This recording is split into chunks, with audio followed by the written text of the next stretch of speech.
I'm Erik Wolpaw, and I'm a writer at Valve. I'm Chet Faliszek, also a writer at Valve. And today we are going to talk about making Portal 2. And because we're going to talk about making Portal 2, I just want to be clear that there's going to be a lot of spoilers in the talk. So if you want to storm out, now would be a good time. Talk's going to be about 35 minutes long, and we want to leave some time at the end for Q&A. So here we go. Blues Brothers 2000, Ghostbusters 2, and my favorite, Titanic 2. Yeah. These all raise a question, why even make a sequel? Yeah, sequels get a bad rap, which comes mostly from movies, we think, where sequels rarely work in the first place and are almost never better than the original. Game sequels, though, have a long tradition of actually improving on the original. The reason why, I think, is just because games in general get better with iteration. Most of the first in a series of games tends to not actually capture the vision of the developers. So the good news here is that making a sequel to a game should be a lot easier than making the sequel to a movie. Unfortunately, we still had a problem. This is a sequel to Portal. Critics and players pretty much thought the game was the perfect length. Most people thought the story was self-contained, and they were just about satisfied with the experience. At the end, we blow up Aperture, and we even kill GLaDOS, kind of. So that leaves us with a problem. We made a game with really no thought of making a sequel or extending the story on how we would go making a sequel. And actually, Jay Pinkerton, who's one of the other writers, helped us make this slideshow, and he put these in this morning, these quotes. So I'm actually just seeing it for the first time. Could Portal 2's writers possibly top what many consider to be one of the finest examples of modern game writing? In a word, no. So they kind of gave it to us and then took it away there real quick. So why make Portal 2? Well, at Valve, we really just get to work on what we're interested in. And the bottom line was Portal 1 was made by a small team of students that we'd picked up from DigiPen who had made a small demo game called Narbacular Drop.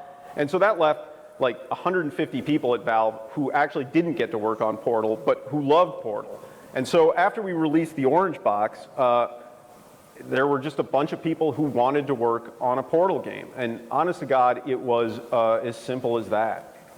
So then the question is, where do we start? At Valve, we don't create giant design documents. What happened is after the Orange Box, we took about 4 months where the entire company broke into small little groups of about 3 to 4 people, and we did design experiments. And this is, you can kind of pursue whatever interested you, whatever kind of crazy gameplay idea you wanted to explore. And a few of those experiments seemed like they might be a good fit for Portal. Right, and that's where we started, with a few simple ideas and some goals and constraints. At this stage of a project at Valve, we tend to start with a smaller team. In the case of Portal 2, there was about 15 of us. So that we can kind of poke holes in the concept before we get a big 60 or 70 person shipping team on it. So that's what a group of us did. And after looking at the result of everybody's design experiments and thinking a lot about what a sequel to Portal might look like, we ended up making a few key initial choices. So the first thing was we decided to keep Aperture. Aperture science seemed like it was the foundation kind of on which Portal was built. From writing perspective, we thought there was sort of unlimited potential there to explore this mad funhouse of science. So, having decided to keep Aperture, here's what we cut from the original version of Portal 2. So we cut Chell. She got out, good luck to her, who needs her? Right, who needs her?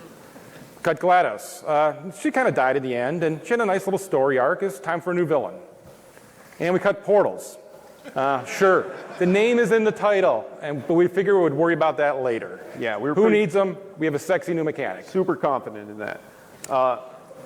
So the new mechanic was something that came out of the design experiments, and it was called f-stop. And this is from our f-stop Portal 2, our first mock-up of it. This is kind of the room where you were introduced to f-stop. I'm not actually going to go into the details of the mechanic because hopefully someday we'll use it again. So in this version, we had a new antagonist, and that was Cave Johnson, who actually ended up showing up in Portal 2 for part of the experience. But in f-stop Portal 2, he was the whole show. He was the main character. And these are some concepts from when we were originally casting for him.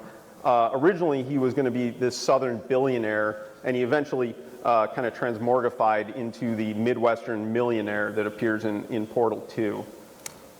GLaDOS was not going to appear except in this little cameo where we had this thing called the gyroscopic liability absolver and disk operating system, and referred to as Betty. And she would kind of roll out after Cave Johnson would describe a test and quickly rattle off some legalese stuff that would absolve Aperture of any responsibility for the danger you were about to be in. It was like in those ads for medicine where they show puppies while they're talking about the rectal bleeding it's going to cause. So this was also going to be a new era of Aperture that you hadn't seen before. It was all going to take place in the 1980s, about 20 years before the events of Portal 1. And it was all going to be about this robot uprising. You can kind of see these mannequins in the lower right-hand corner having a smoke break. And I found this picture. I don't know what it is. There's a giant chicken running through some offices. I'm not sure what that was all about. But anyway, so it was going to take place in the 80s, and you were going to get to see a whole new part of Aperture before it had actually been destroyed. So this is the very original, the opening sequence of that game, or of the f-stop portal. This is where you're waking up in that version of the relaxation vault, if it plays.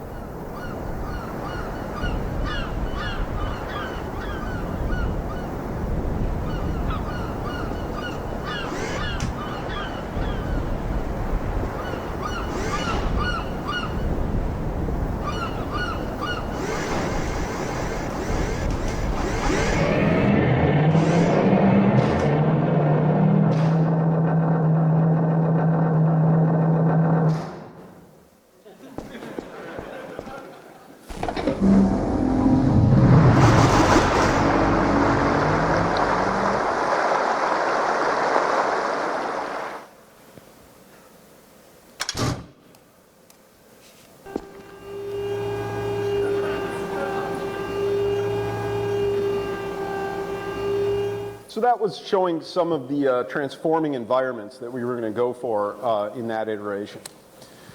So after about 3 months of working on this, the team felt pretty good. People seemed to like the individual component ideas, but when we had something meaty enough to play test, the constant feedback we got was that it was a lot of things, but it wasn't Portal 2. So lesson one, you don't need to burn everything to the ground. So some things we added back in. We added back in Chell, GLaDOS, and portals. So in terms of the portals, at the end of development of Portal 1, we had a few mechanics that we've been working on, but because of the size of the team, we just didn't really have time to polish them enough to ship. Some things like the lightbridge that's shown here and the excursion funnels.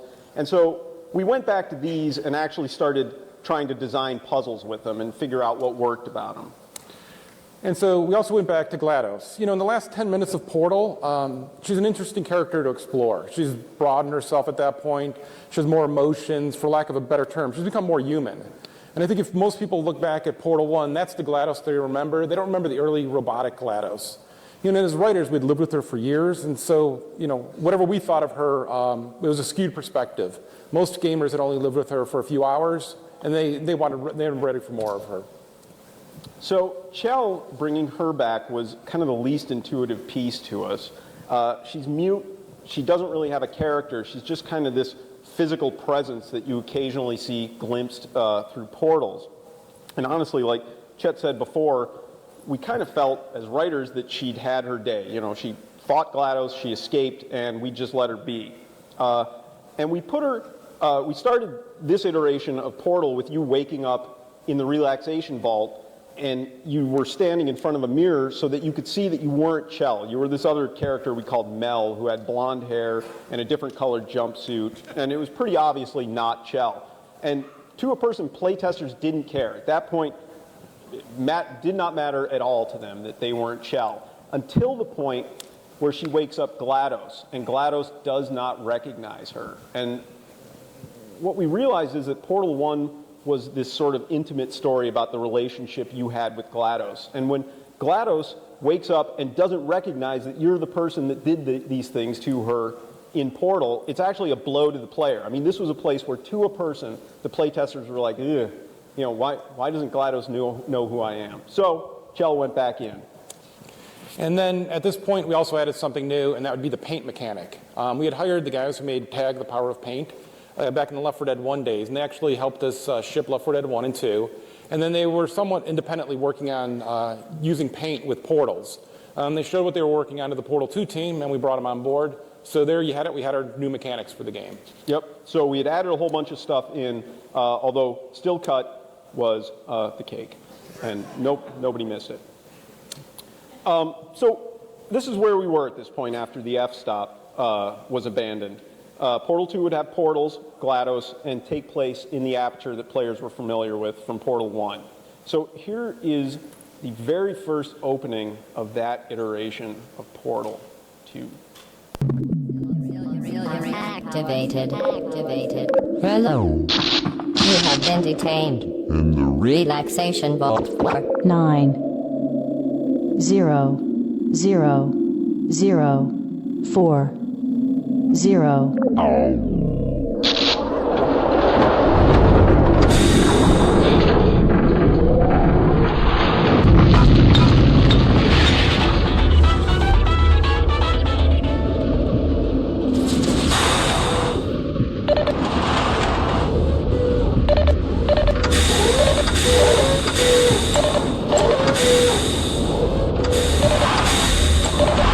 Sentry mode activated. Target acquired.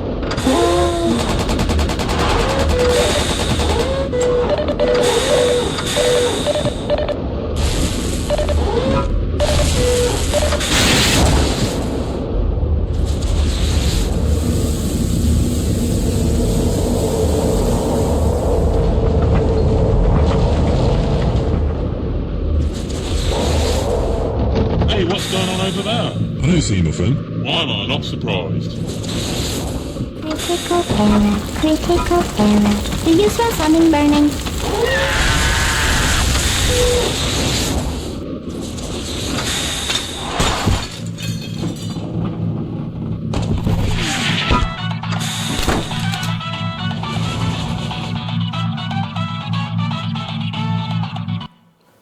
So we wanted to make a game for both new and returning players.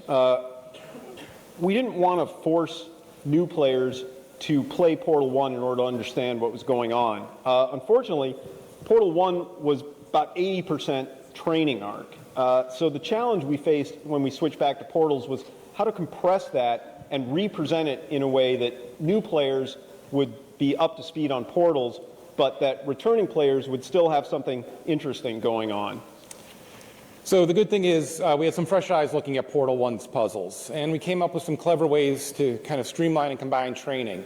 For instance, in its original form, this puzzle, what we call Portal Carousel, required players to wait for the portal to move around the room on its own schedule, and you can see often players wouldn't look at where the portal was coming up. It was just really hard for them to learn and slow to solve that puzzle. And then the new version of this puzzle, of the same map, allowed the players to control the pace by opening up the portal with a button. This not only made the puzzle faster to solve, but by letting players control the appearance of the puzzle, they actually helped understand the new mechanic. It seems pretty obvious, but it's a really big difference between the two. So another thing we did was improve the game by actually removing one of the features of Portal 1, which was the dreaded plasma ball. I don't know if you remember it, but we replaced it with lasers. The plasma ball had several drawbacks, primarily that there was a long wait after failure before the plasma ball would come back, and also the way it would kind of sneak up behind you and just vaporize you out of nowhere, and players often had no idea why they just died. But lasers had all the puzzle-solving properties of energy balls while also providing instantaneous feedback loop for the player. Because a laser entering one portal and coming out of the other was sort of a permanent fixture until you moved the portal, we noticed that it really, really helped new players sort of understand what portals were doing. The lasers also let us do a few things the plasma balls didn't. For instance, this is the original version of the part of the game where you destroy the neurotoxin facility. Wheatley.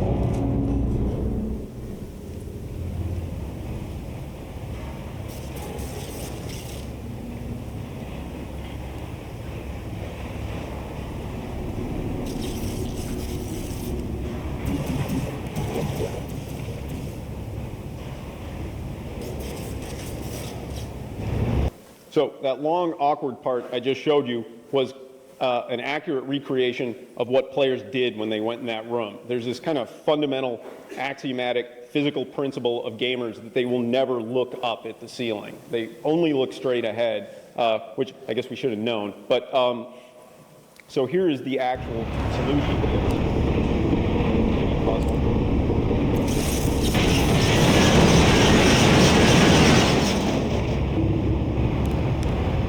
So it was kind of cool, but we were really having a hard time getting people to look up. At one point, we even considered just putting a sign there that just said, look up, which seemed like it was going to ruin the puzzle and just seemed kind of cheap, and we had a rule against doing that.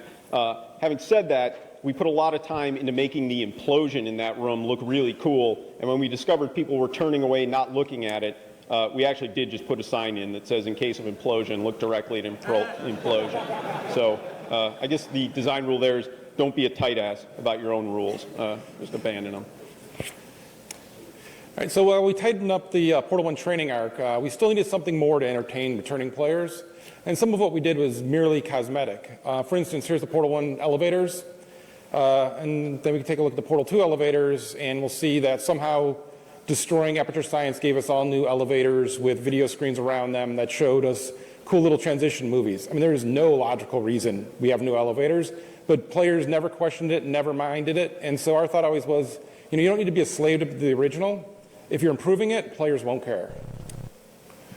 And so then we also set the game in some unknown but long amount of time after Portal 1. So that this way the returning players, they see familiar spaces in an entering altered space, or in state. It also let them see their actions in Portal 1. They're the ones who blew up the base. They're the ones who caused all this plant overgrowth and destruction, and they got to witness it.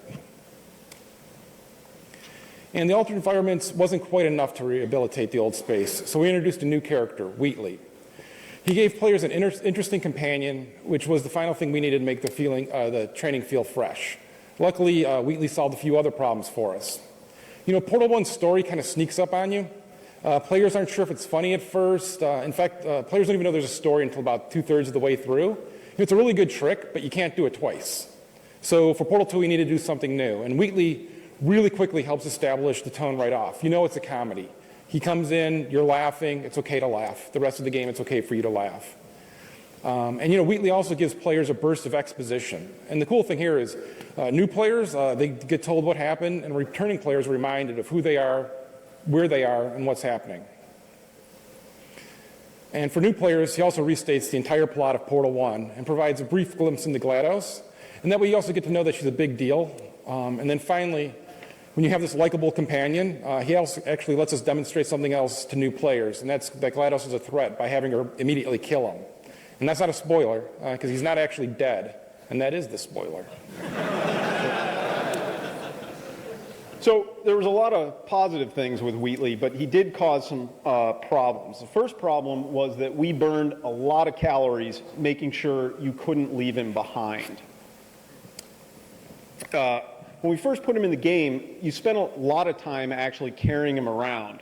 And we let you drop him, basically, at any point. And the main reason we let you drop him was because we were thinking, well, if you can carry him, obviously, you ought to be able to drop him. It was just this kind of axiomatic assumption that we made that we never really thought to challenge. The other reason you could carry him dates back to an early prototype sphere that was this paranoid sphere that had carved out a section of old Aperture as his own little fiefdom, and had set up all these defenses to protect it. Unfortunately, all the defenses were pointed in one direction, and Chell could just drop in through a crack in the wall about 2 feet behind him and pluck him off his pedestal. And here is an actual video of that original sphere.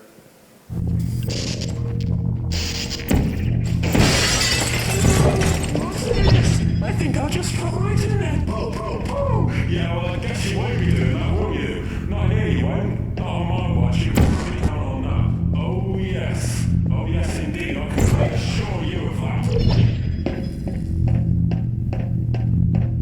love to see someone get in here. I'd dearly love to see that. I am absolutely just teetering on the precipice here, lady. Put me down or I will go mental and people will get hurt. Oh, fuck me. You monster! You're killing me! Put me down, because I doubt very much that you are prepared for the terrible consequences of me going mental, which I swear to God is this close to occurring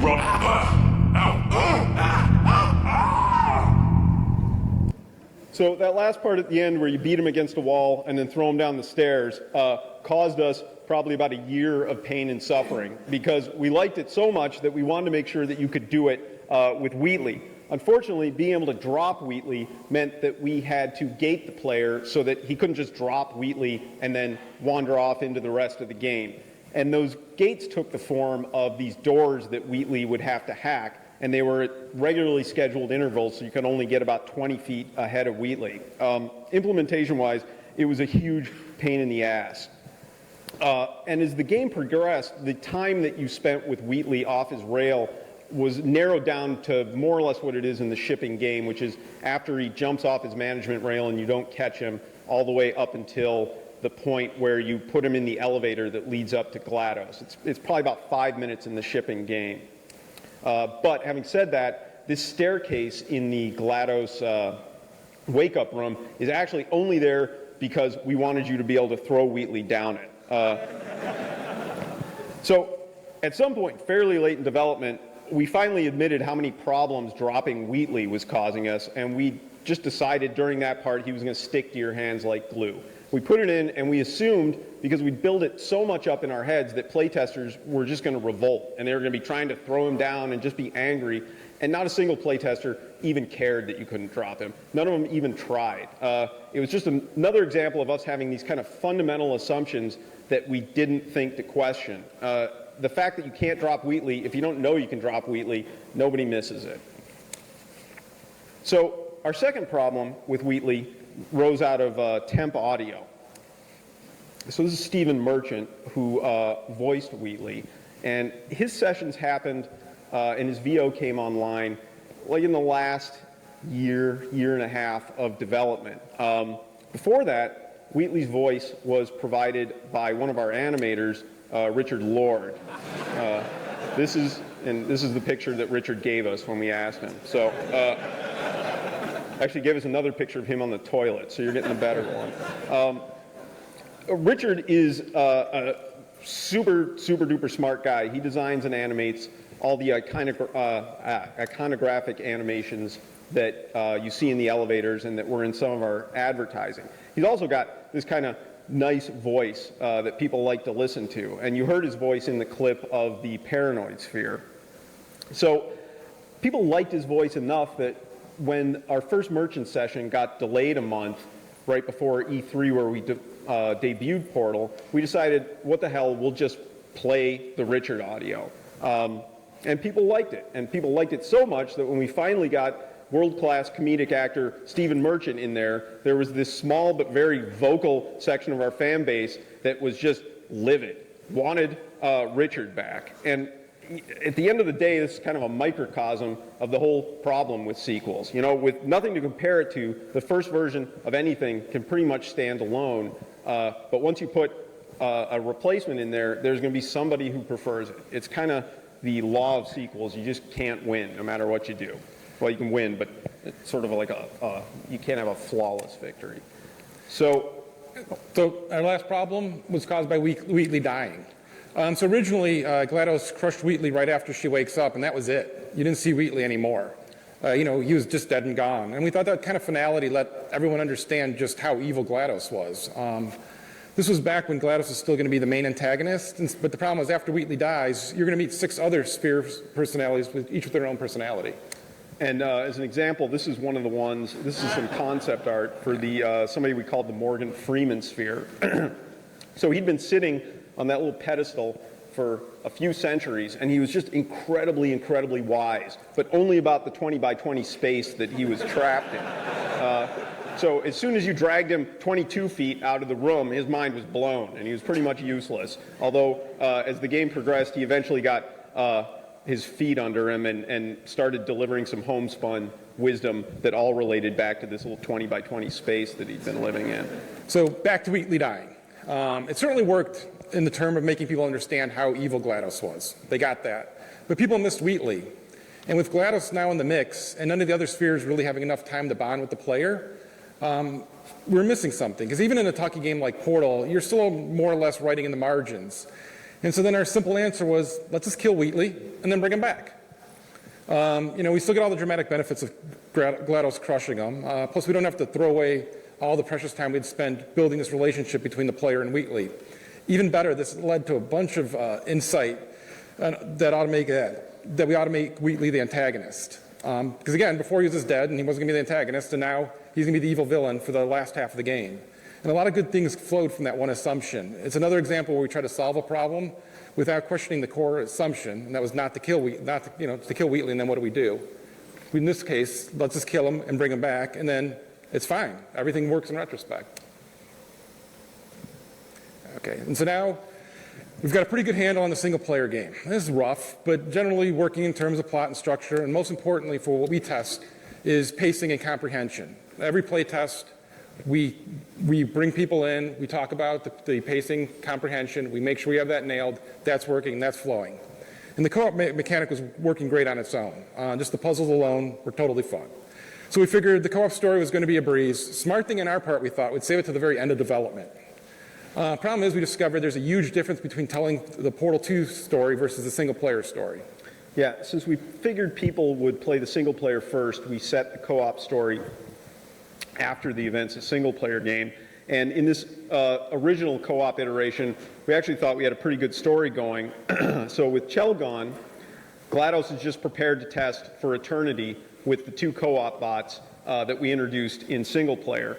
Unfortunately, though, she quickly discovers that none of the tests she's doing is providing any data, because without any human observer, the tests are always in this sort of Schrodinger's cat state of quantum uncertainty. Like in this picture, is the cat hanging in there or is he not hanging in there? Who knows until somebody looks at it. So what she does is she starts sending the bots into the bowels of Aperture to collect human artifacts in the hope that they will help the bots become more human so she can break through this kind of quantum problem she has. So we actually mocked this whole part up for play testing all the way through the retrieval of the first artifact, which was this Garfield-like cartoon called Dorfeldt that some long-dead Aperture employee had tacked up on a bulletin board deep in the bowels of Aperture.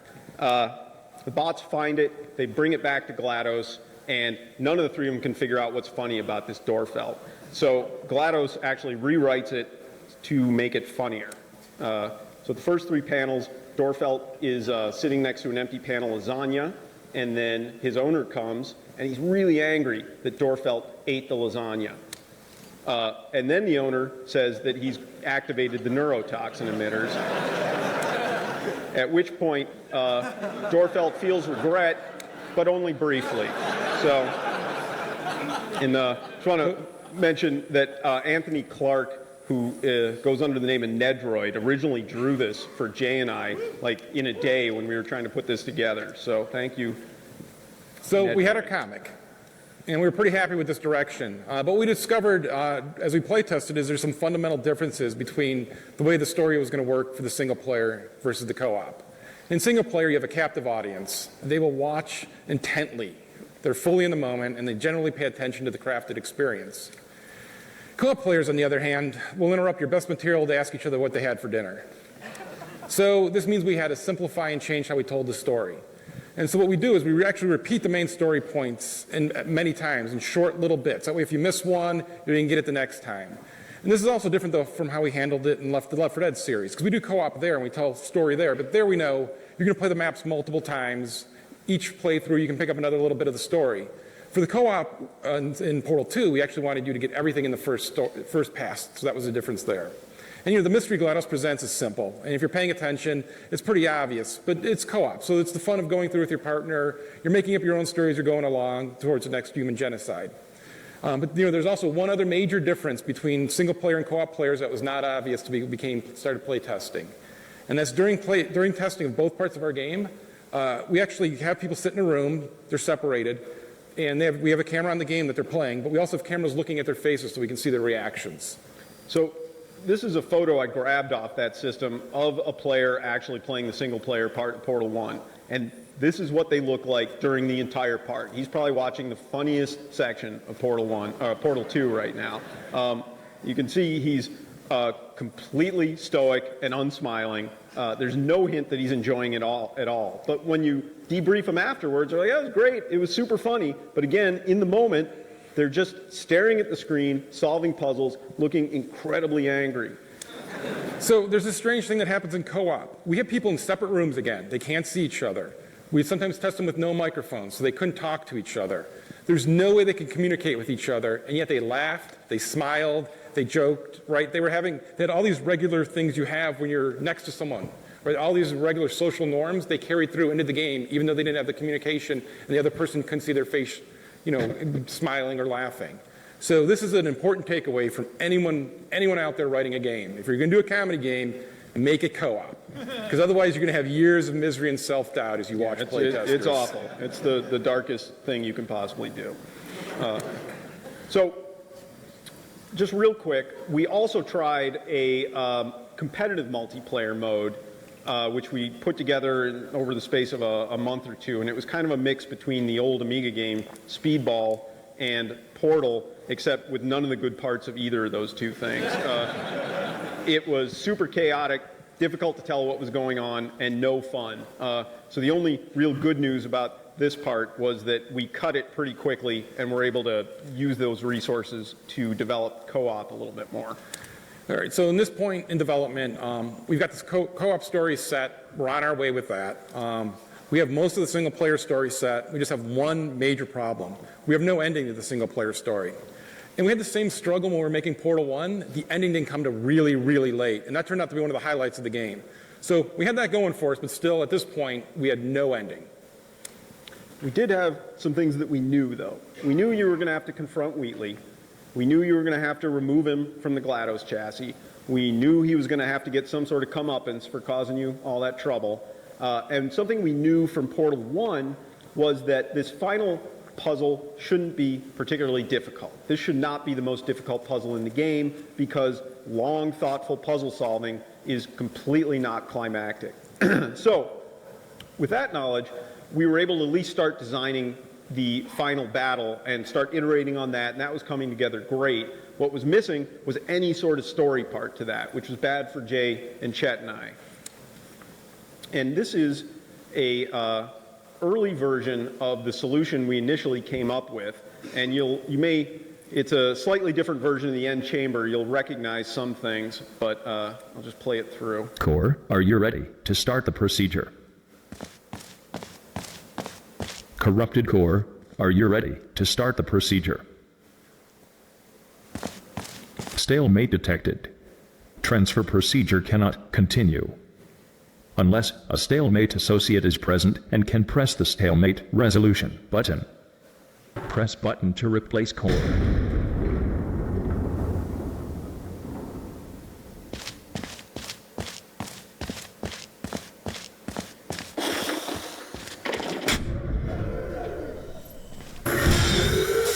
Stalemate button has been destroyed.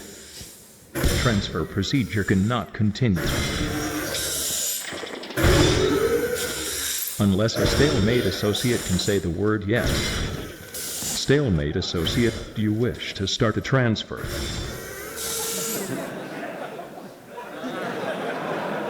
Yes. Stalemate resolved. Core transfer initiated. So, confused? So were all our playtesters. That was Chell speaking, right? The confusion reaction was pretty much all we saw from players not really understanding who was talking, and they're super underwhelmed. And that's the end of the game.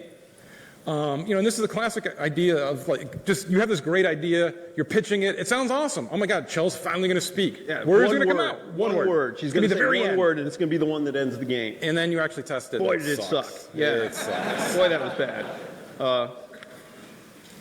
So this is where we were. There's a release date bearing down on us, and we have no ending. So going back a little bit, at one point earlier in production, we'd had this idea that scattered throughout the game there would be these fake endings. When this rose out of when we were watching Portal 1 playtest, there's a part about 2/3 through the game where you ride an elevator into a fire pit, and you're supposed to escape the fire pit, and that's when you go behind the scenes. But a small percentage of playtesters were just fine with riding the elevator into the fire pit. Like, that was a good ending for them. It was dark, but they liked it. Like, it just ended with them dying. So we thought, well, we'll service those people. And we had these scattered throughout the game, parts where Chell would die, and that would be the end, and we'd play a song, and if you wanted to, you could just quit there. So we had one that was like 2 minutes into the game, and if you died there was just a song that I think just Jay and I sang. It was, I mean, we hadn't done anything yet. That was just about reviewing those first 2 minutes, kind of wistfully, what had happened. And then later in the game, there was a part where there's a crack in the ceiling, and you could see the moon. And you could put a portal on the moon, and if you put one on the wall, it would suck you out onto the moon, and you would asphyxiate while listening to a sad song about the moon. And that one actually worked. For the people that found it, which was a small percentage of our playtesters, they really liked it. We eventually cut the alternate endings, partly because of how much work it was going to be for how little payoff, and partly because other than those two, we had kind of overestimated how many great fake endings we were going to be able to come up with. So anyway, there we were, not long to go until we're really going to have to finish this game and ship. And as Jay and Chet and I, in one of these sort of flop, sweat-soaked ending meetings, trying to figure out desperately what's going to happen, and somebody made the connection that if we resurrected this moon thing, it solved all our problems. You know, Wheatley would get sucked out of the chassis, he'd get a comeuppance that was kind of deserved, but it wasn't really that bad. He's still out there in space. And it was this perfect mix of being totally awesome and completely stupid. So that's what we did. And in retrospect, there's another example that we kept finding of an obvious solution that was just sort of sitting there all along. In fact, it was probably one of the biggest lessons we learned is try to give yourself enough time for the obvious to become obvious, because at a certain point, most of the answers to what you need to do are buried in what you've already done. So that was the last major puzzle piece. We finished the game, we released it, and then as far as how it turned out, this year there was pretty clear winner of the most Game of the Year awards, and that was Skyrim. But still, pretty clearly we're number 2. No shame in being number 2 and, at all. And so, yeah, and that's where we ended. That's where we ended. We're going to do some Q&A.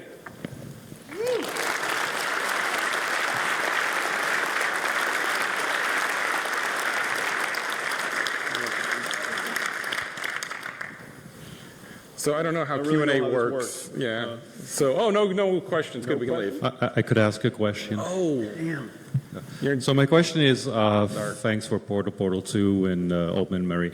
Now, could you say a bit about the role of the writer at Valve, of writers in general? Yeah. So I mean, part of it is we use the title writer because we need to have a title on our business cards, and that's what people ask. But everyone at Valve has a lot of different roles. And so it really depends on what's going on. I mean, as writers, obviously we're writing the story, we're writing reloading and all the things that need to be in the game. But it's a really collaborative effort at Valve. So, everybody weighs in on the writing and we weigh in on everything else. Yeah, we try and spread ourselves out in terms of, like Chet and I wire, and Jay as well now, wire the dialogue into the game. We don't just kind of throw it over the wall and hope that the game turns out okay, which is especially important for a game that's supposed to be funny, because the time, 1/10 of a second here and there just ruins the gag. Kind of following up on that, a lot of what made the first Portal special was how well your voice actress understood the material, and there was a real sense of a relationship there. You also took huge strides in Portal 2 by working with J.K. Simmons and Stephen Merchant. Can you talk some about the casting process and the recording process of working with them? Sure. Is that Tom Chick? Yes, it is. No, hey, Tom. Originally, we had cast an actor named Richard Ayoade, who is from the IT crowd, and Garth Marenghi. Yeah, and we were actually having some trouble getting our schedules right, which is when we eventually switched to Stephen Merchant. And we honestly, Jay and I did not think he would do it because we assumed he was just so wealthy from owning half the office or however much he owns. But we sent him a packet of materials, and he said okay. And we had actually been writing with sort of Stephen Merchant's voice in our head, more so even than Richard Ayoade's. So it ended up being a good fit. And with J.K. Simmons, I think we just always sort of pictured his voice whenever we heard Cave Johnson when we were writing lines. And again, we asked him, it's amazing when you call up an actor's agent, they're more or less willing to do it. And it tends not to be, it's less expensive than you think. I mean, I don't know if it's that way with every actor, but with character actors, they want to work. This is an easy gig for an actor. They don't have to get dressed up, they don't have to go in makeup, they show up for 4 hours and do their work. Stephen Merchant, actually, we did 4.5 sessions with, including the first one where we had to go to London. The rest of them we did ISDN from Seattle. But so we have about 16.5 hours of Stephen Merchant doing stuff. And J.K. Simmons, basically, he read the stuff and nailed it the first time. Stephen Merchant, we kind of let him just, with 16 hours, we let him just sort of mess around with the lines. And he did a lot of improvisation, some of which we used or some of which we would edit together to make a coherent thought after the fact. Yeah, there's definitely something nice about having actors that you know their voice, that you could write to it directly instead of a lot of times we'll cast people and you find out they can't say anyone, they can only say anybody, or every actor has some weird hang up. You can listen enough of their body of work that you can kind of understand what they can do. We'll name it. We had an actor this is not the world's greatest line, and we stole it from Aliens, but clearly we just wanted him to say "Stay Frosty," like "Stay Frosty." Stay Frosty. And for some reason, he thought he was telling a dog to say it. Could not read. It's like "Stay Frosty." Stay Frosty. And we're like, no, it's like "Stay Frosty." He's like, "Oh, I get it. Stay Frosty." So it's probably just as well that we didn't ship a line from Aliens, but yeah. But the other great thing about Stephen Merchant is he speaks so fast. And for a character that's delivering a lot of exposition, that's amazingly awesome. And he speaks fast and clearly. And he really threw himself into it. I don't think he plays a lot of games, and I don't know that he's played Portal 2, but he cared a lot about what was happening. It was terrifying because we didn't have him audition. Like, we were just giving him some money to do it, and we're flying to London, Jay and I, after making this big decision. And if he had sucked or not cared because he was going to build a new deck on his house, we were super screwed. But he, from minute 2 of the session, he was asking questions. He really knocked it out of the park. And then also Ellen McLean, who does GLaDOS, we just record with every couple of weeks, whatever we need. She has a handle on that character. And that's all I have to say about that. You guys have to fight it out who goes. I don't know how this works. This is a question about your anecdote of the testers, the single-player testers being very frosty and the multiplayer testers being very animated. Do you know if the multiplayer play testers were actually enjoying the experience more, or were they just emoting about it more? At the end of the play test, when we would have them talk about highs and lows and that kind of thing, they seemed equal. It seemed exactly on par or equal. We'd started separating them from, so way back when I think it first started at Valve, we would actually sit in the room with the playtesters, but then they would perform because they had an audience, and so that's why we would move them to the isolated booths. And the feedback would have been the same for either the single player or the co-op. They were both both having a good time. Yeah, they're just way more demonstrative in co-op. When you approach writing a game that will change through iterative design, where do you go for like a overall theme? How does that change when you're changing the game so widely with playtest? By theme, what are you overall theme of the narrative? Oh, well, I think we, if we think of the theme as being, so for instance, in Portal, the theme is basically, I'm going to have this relationship with GLaDOS. I mean, that's the most important thing to us. So we wanted to make that central, and we wanted these other characters to somehow, whatever we added or whatever events had happened, it needed to kind of deepen your relationship to GLaDOS. So that was there from the beginning and carried through the whole time. We always held on to that. And this isn't really a theme, it's more of a writing rule we had, was that with a silent protagonist, there's this danger that you get into a position where you have a bunch of characters talking about something and you're just sort of observing it and you're standing around just with nothing to do. So one of the rules we had in the writer's room was that the characters needed to always be talking either to you or directly about you, just so you would always feel, even though you couldn't participate in the conversation, that you were the center of attention. Does that generally answer your question? You said that. Yeah. So I really enjoyed exploring the drawings on the walls, and I was just wondering if you could talk about kind of when in the process you guys started thinking about what those would entail, and how deep you went with those, with I guess the physics and the astronomy that you guys included in those, and just generally talk about those. I really found them interesting. Well, that was kind of as we were expanding the Ratman's role. Yeah, this is kind of goes back to the thing we were talking about with the elevators, where the elevators got way better looking between the games. The Ratman got way better at art between the two games, just because we dedicated an artist. Yeah, we had an artist who could do it, and that's the main reason of that. And some stuff is back solving. So in other words, that was kind of cheap to bring online at the end. So when we decided late that you were going to go to the moon, well, it was pretty easy to go back and have the Ratman drawing all sorts of pictures of the moon all over. It makes us look super smart when... Yeah, and oddly enough, the national song that plays in his den was originally the Moon sad song. Yeah, it was going to... So the national was going to do the sad song, you had a good time, but you died on the moon sort of thing. Time. Yeah, hi. I was just wondering... When I was playing, I noticed there were a lot of references to Greek mythology in the story, more so with like Prometheus. I was just wondering what the reason was for putting those in the story. Jay Pinkerton read some Greek mythology, I think. That's really honestly about it was weird. We made the connection one day that, I don't know if this was unconscious or what, that basically what happens to GLaDOS is almost exactly what happened to Prometheus. And so we just added it to the Oracle turret. I think some of the other allusions may be accidental. That's one of the things we discovered, is that when you have a game with enough content, there's just going to be some crazy coincidences that make you look, again, super smart, that you may not have planned for. Like Carolyn apparently means free man. Is that right, Jay? But Carolyn also just happens to be the name of Jay's mom, which is why we actually picked that. So still worked out. Thanks. Do you ever struggle between balancing the comedy and the drama of the piece, like where you had a joke you really liked, but you had to cut it because it was ruining a story beat?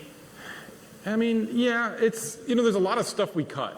There's a whole set of tracks we cut because of gameplay that we had good beats in, funny stuff. And we definitely went back and forth on, for instance, the part where GLaDOS is deposed and Wheatley takes over. We originally had some more jokes in there, and we took some of them out, and we still have an ongoing argument where I still feel like when he's going in and he's like, this is going to hurt, isn't it? I wish he was just more scared there. Like, there are times when we're like, let's just not go for the joke here. Yeah, because I mean, a lot of times if you go for the joke there, kind of, you're purposely undercutting the main focus of that bit of story. So it's a toss-up. It is something we struggle with. Hi. So you did sort of start the talk out with this, but I wanted you guys to go a little more about sort of managing, I guess, fan expectations. So I know I was talking to some of your colleagues around like the EP2 time, and they were really nervous about how the hunter was in the teaser trailer, but there wasn't really gameplay around it. and I'm wondering just about like, if there are any promises you may regret or just like things that you revealed about the game before it was done or before it was tested that, just kind of put you in a tough position. What was the thing you said they cut? No, not that they cut, but like when the hunter in episode 2. Oh, in episode 2 was in the teaser. We showed the vents, the suction vents that just never turned into. I don't know if you remember it. It was we presented it as a puzzle mechanic, and you could break a tube or something, and suction would come out, and you could redirect the suction through portals. It was super cool, but we just never really found a great puzzle use for it. Well, except for the end. Yeah, the mitigating factor is we did use it in the end when you get sucked onto the moon, but we didn't really make it into a puzzle. That happens with all the games we've ever shown at any event. I mean, there's still people that are swearing that Left 4 Dead 1, the beta that we showed at this event, was the greatest version of that game ever. But the truth always is, there's always a little bit of smoke and mirrors going on there, and really the best version is the version we shipped. There's not at some point we go, this is a really cool thing, let's get rid of it. No, it's like, there's a bunch of problems, it's not really working as well as you think it is, and so what we end up shipping is going to be the thing that we made the best choices on. Yeah, I mean, people ask us sometimes, or well, not so much anymore, but some of the promotional videos we originally did for Portal 2 showed some test chambers that didn't really make it into the final game, but a lot of those weren't even decent puzzles. They were just something there to show off a mechanic. Some people still think that they're going to be great puzzles and want to know why we cut them. The good news is we're going to release a puzzle creator pretty soon, so they can try and recreate them themselves and find out how bad they were. Thanks. Yes, I was just wondering what decisions led to the potato, both from this purpose it served narratively, but also just why potato? So Jay and I would take these long walks trying to figure out what we were going to do with the story. And we knew GLaDOS was going to get deposed, and she was going to have to come with you.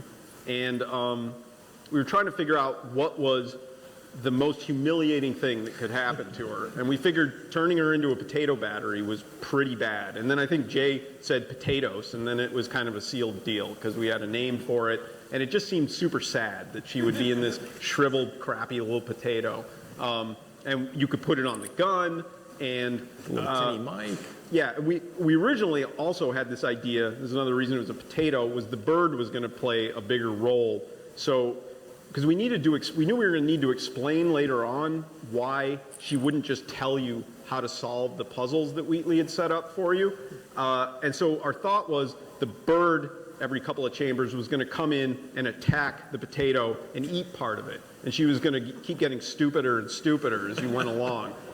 There was a couple problems with that in that we didn't want her to get stupider. That was funnier when we said it than when we actually tried to write it. And then it also turns out that it's actually a big honking deal to get a bird to fly in and attack your view model. And so people were like, are you sure this is going to be a lot of work? But it was good because it actually just drove us to the much simpler solution, which is they've got this hardwired thing that if they try and tell you the answer to the puzzle, they have this physical pain reaction to it, which was just a way easier solution. And the bird was in there plenty still. Thanks. Did all those hours spent watching testers test ever make you feel like GLaDOS?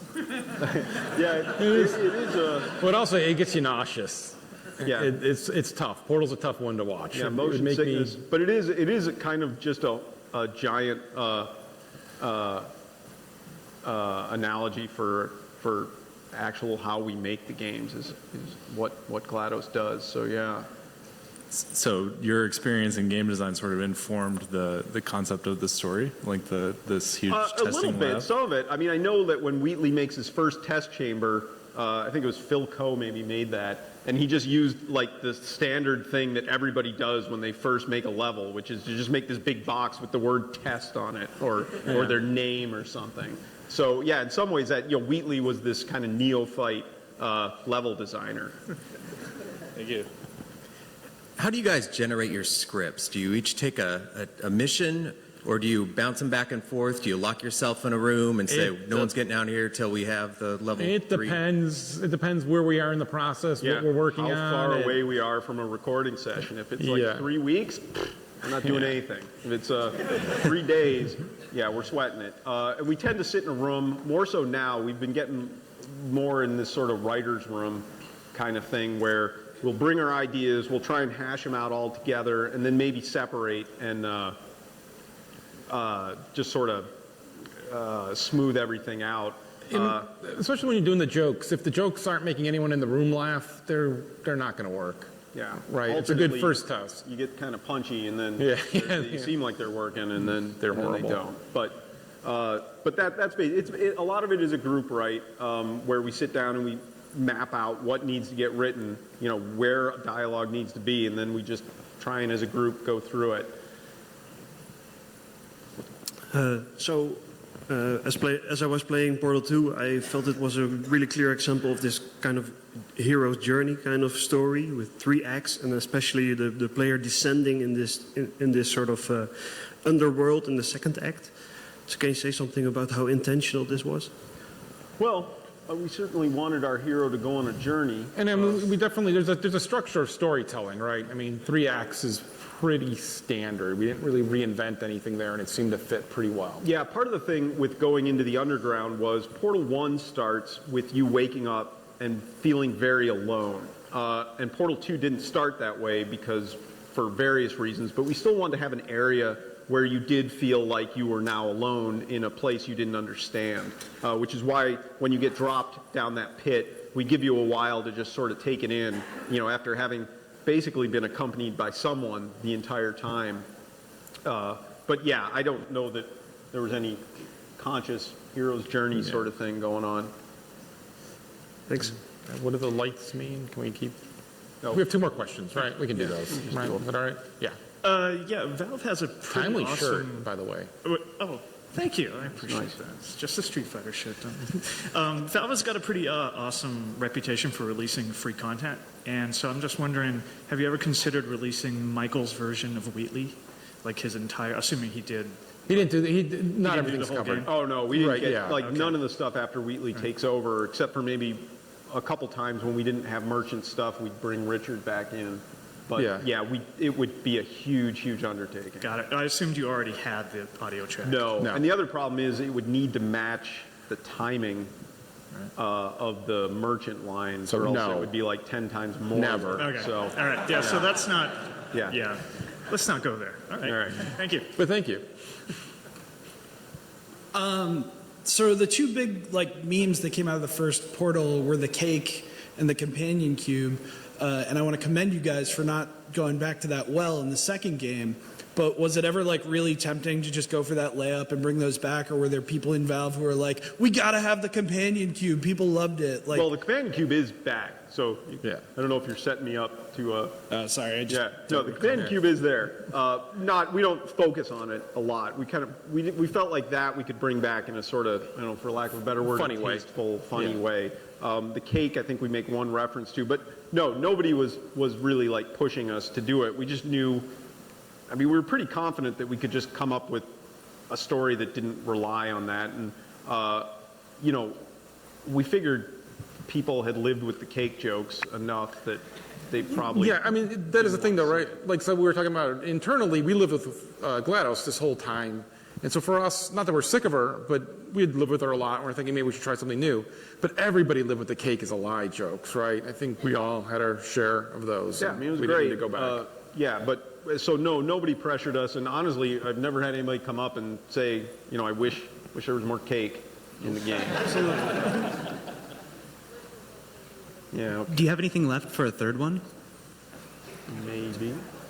No. So honestly, it's like with when we also do why it takes so long for DLC. We don't worry or think about that. Holding something back because you think you're going to run out of ideas. Don't ever do that. Just go. Just put it all in. You know what?